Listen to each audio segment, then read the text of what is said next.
റിയാറ്റിൻ്റെ പുതിയൊരു അധ്യായത്തിലേക്ക് നിങ്ങളെ വെൽക്കം ചെയ്യുവാണ്. നമ്മളിന്നിവിടെ നോക്കാൻ പോകുന്നത് റിയാറ്റ് ഹുക്സ് എന്താണെന്നുള്ളതാണ്. റിയാറ്റ് ഹുക്സിൻ്റെ കോഡൊക്കെ നമുക്ക് അടുത്ത ക്ലാസ്സിൽ ചെയ്യാം. ഈ ക്ലാസ്സിൽ നമ്മൾ ജസ്റ്റ് അറിഞ്ഞിരിക്കുവാണ് എന്താണ് റിയാറ്റ് ഹുക്സ് എന്ന് മാത്രമാണ് നമ്മൾ പഠിക്കാൻ പോകുന്നത്. വേറെ ഒന്നും പഠിക്കാൻ പോകുന്നില്ല. ഇതിൻ്റെ കോഡും കാര്യങ്ങളും എല്ലാം നമ്മൾ അടുത്ത ക്ലാസ്സിലാണ് ചെയ്യുന്നത്. ഇത് ജസ്റ്റ് ഇൻട്രൊഡക്ഷൻ എന്ന് വേണമെങ്കിൽ പറയാം. നമ്മളിപ്പോൾ റിയാറ്റ് എടുത്ത് കഴിയുവാണെങ്കിൽ നമ്മൾ ഇതുവരെ പഠിച്ചത് എന്തായിരുന്നു? ഇതുവരെ നമ്മൾ പഠിച്ചത് ഒരു ക്ലാസ്. ഇപ്പോൾ ഇത് റിയാറ്റിൻ്റെ യഥാർത്ഥ ഒരു ടെംപ്ലേറ്റും കാര്യങ്ങളും അല്ല കേട്ടോ. ഞാൻ ജസ്റ്റ് ആ 2 കമ്പോണൻറ്റ് മാത്രം എടുത്ത് വെച്ചിരിക്കുകയാണ്.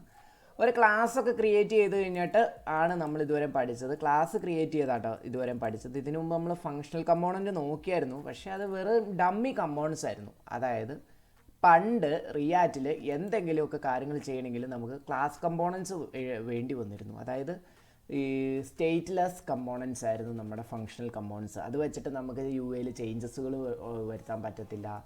അതുപോലെ തന്നെ നമുക്ക് ഓരോ ആക്ഷൻസുകൾ, ലൈഫ് സൈക്കിൾ മെത്തേഡ്സൊക്കെ നമ്മൾ പഠിച്ചല്ലോ, അതൊന്നും ചെയ്യാൻ നമുക്ക് സാധിച്ചിരുന്നില്ല. അതിനെല്ലാം നമുക്ക് ക്ലാസ് കമ്പോണൻസ് വേണം. കണ്ടോ, ഇവിടെ നിങ്ങൾ കണ്ടോ സ്റ്റേറ്റ് വിളിച്ചിരിക്കുന്ന നോക്കി. ഇങ്ങനെയൊക്കെയാണ് നമ്മൾ ചെയ്തിരുന്നത്, ക്ലാസ് കമ്പോണൻസ് ക്രിയേറ്റ് ചെയ്തിട്ട്. ഓക്കെ, അപ്പം അങ്ങനെയുള്ളൊരു ഇഷ്യൂ നമുക്കിങ്ങനെ ഈ ക്ലാസ് കമ്പോണൻസ് ക്രിയേറ്റ് ചെയ്ത് കണ്ടോ, ഇത് ഒത്തിരി വലുതാണ്. മാത്രമല്ല ഇതിൻ്റെ അകത്ത് കണ്ടോ കമ്പോണൻറ്റ് മൗണ്ട് ഉണ്ട്, ഡിഡ് അപ്ഡേറ്റ് ഉണ്ട്, അതുപോലെ കുറേ ലൈഫ് സൈക്കിൾ മെത്തേഡ്സ് ഉണ്ട്, അതുപോലെ സ്റ്റേറ്റ് ഉണ്ട്. ഇതുപോലെയുള്ള കാര്യങ്ങളൊക്കെ ചെയ്യണം. ഇവിടെ ഞാൻ പറയാം, നമ്മുടെ റിയാറ്റിൻ്റെ അകത്ത് ഹുക്സ് എന്ന് പറഞ്ഞൊരു കാര്യം വന്നത് നമ്മുടെ റിയാറ്റ് 16.8 എന്ന് പറഞ്ഞ റിയാറ്റിൻ്റെ ലേറ്റസ്റ്റ് വേർഷനിലാണ് ഈ ഒരു സംഭവം വന്നത്. ഹുക്സ് എന്ന് പറഞ്ഞു കഴിഞ്ഞാൽ ഒന്നുമല്ല, നമ്മൾ ക്ലാസ്സിൽ കണ്ട് ഇവിടെ തന്നെ ഒരു വ്യക്തമായിട്ട് ഇവരുടെ ഡോക്യുമെൻറ്റേഷനിൽ മെൻഷൻ ചെയ്തിട്ടുണ്ട്, റിയാറ്റ് ഫീച്ചേഴ്സ് വിത്തൗട്ട് റൈറ്റിംഗ് ക്ലാസ്. അതായത് ക്ലാസ് കമ്പോണൻസിലുള്ള ഈ ഒരു ഫീച്ചേഴ്സൊക്കെ ഉണ്ടല്ലോ, ഈ ഫീച്ചേഴ്സൊക്കെ ഇതൊക്കെ നമുക്ക് ഇനി മുതൽ ഫങ്ഷണൽ കമ്പോണൻസിലും ഉപയോഗിക്കാൻ സാധിക്കും എന്നാണ് റിയാറ്റ് ഹുക്സിൻ്റെ മീനിങ്. കാരണം ഈ റിയാറ്റ് ഹുക്സ് എന്ന് പറഞ്ഞൊരു സ്പെഷ്യൽ മെത്തേഡ്സുകളാണ്. അത് ഉപയോഗിച്ച് നമ്മൾ ക്ലാസ്സിലെ ഫീച്ചേഴ്സുകളെല്ലാം ഫങ്ഷണൽ കമ്പോണൻസിലേക്ക് കൊണ്ടുവരിക. വേറെ ഒന്നുമില്ല. ക്ലാസ്സിൽ പണ്ട് ഫങ്ഷണൽ കമ്പോണൻസ് എന്ന് പറഞ്ഞാൽ വെറും ഡിസ്പ്ലേ ചെയ്യുക മാത്രം ഉണ്ടായിരുന്നു. വേറെ ഒന്നും ചെയ്യാൻ പറ്റുന്നില്ലായിരുന്നു. സ്റ്റേറ്റ് ഒന്നും ഇല്ലായിരുന്നു. യു എയിലും മാറ്റങ്ങളോ ആക്ഷൻസോ യൂസർ ആക്ഷൻ എടുക്കുമ്പോൾ ഒന്നും ചെയ്യാൻ നമുക്ക് പറ്റില്ലായിരുന്നു. ഓക്കെ, സ്റ്റേറ്റിൽ ചേഞ്ചസ് വരുത്താനൊന്നും പറ്റില്ല, സ്റ്റേറ്റ് ഇല്ലായിരുന്നു. അപ്പോഴാണ് ഈ ക്ലാസ് കമ്പോണൻസ് ഇനി മുതൽ നമുക്ക് എഴുതണ്ട, നമ്മൾ ഇനി മുതൽ ഫങ്ഷണൽ കമ്പോണൻസ് ആണ് ഫോളോ ചെയ്യുന്നത്. സോ അതിനു വേണ്ടി നമ്മൾ റിയാറ്റ് ഹുക്സ് പഠിക്കും. തുടർന്നുള്ള ക്ലാസ്സിൽ നമ്മൾ use state, use effect, use ref, use dispatch, അങ്ങനെയുള്ള റിയാറ്റ് ഹുക്സുകൾ കുറേ ടൈപ്പ് ഹുക്സുകളുണ്ട്. കസ്റ്റം ഹുക്കുകളും നമുക്ക് ഉണ്ടാക്കാം. ഇതെല്ലാം നമ്മൾ പഠിക്കും കേട്ടോ.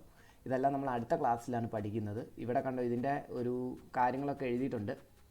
എന്ന് വെച്ച് റിയാറ്റിൽ നിന്ന് ക്ലാസ്സൊന്നും എടുത്ത് കളഞ്ഞിട്ടില്ല. ക്ലാസ്സൊക്കെ നമുക്ക് യൂസ് ചെയ്യാൻ പറ്റും. എനിക്ക് കൂടുതലും ഇഷ്ടം ഫങ്ഷണൽ കമ്പോണൻസ് ഉപയോഗിക്കുന്നതാണ്. റിയാറ്റ് ഹുക്സാണ് എനിക്ക് കൂടുതൽ കംഫർട്ടബിൾ. പക്ഷേ നിങ്ങളിപ്പോൾ ക്ലാസ് നന്നായിട്ട് തറവായിട്ട് പഠിച്ചിട്ടുണ്ട്. നമ്മുടെ പ്രീവിയസ് ക്ലാസ് എല്ലാം നിങ്ങൾ കണ്ടിട്ടുണ്ടെങ്കിൽ മനസ്സിലാവും, നമ്മൾ ഇത്രയും ദിവസം പോയത് ക്ലാസ് വെച്ചിട്ടാണ്. സോ നിങ്ങൾ നന്നായിട്ട് ക്ലാസ് പഠിച്ചിട്ടുണ്ട്. ഇപ്പോൾ ഹുക്സിൻ്റെ റൂൾസൊക്കെ എടുക്കുവാണെങ്കിൽ ഇത് നമുക്ക് ഇവരതിൻ്റെ കാര്യങ്ങളെല്ലാം ഇവിടെ കൃത്യമായിട്ട് എഴുതിയിട്ടുണ്ട്. എന്താ പറയുക, ഇതിനെപ്പറ്റി കൃത്യമായിട്ട് നിങ്ങൾ ഇതിൻ്റെ ആ ഒരു ഡോക്യുമെൻറ്റേഷൻ വായിച്ച് നോക്കിയാൽ മതി, നിങ്ങൾക്ക് കൃത്യമായിട്ട് മനസ്സിലാകും. ഓക്കെ, അപ്പം നമ്മളിനി അടുത്ത ക്ലാസ്സിൽ, അതായത് ഇനി നെക്സ്റ്റ് ക്ലാസ്സിലാണ് നമ്മൾ എന്ത് പഠിക്കുകയുള്ളൂ,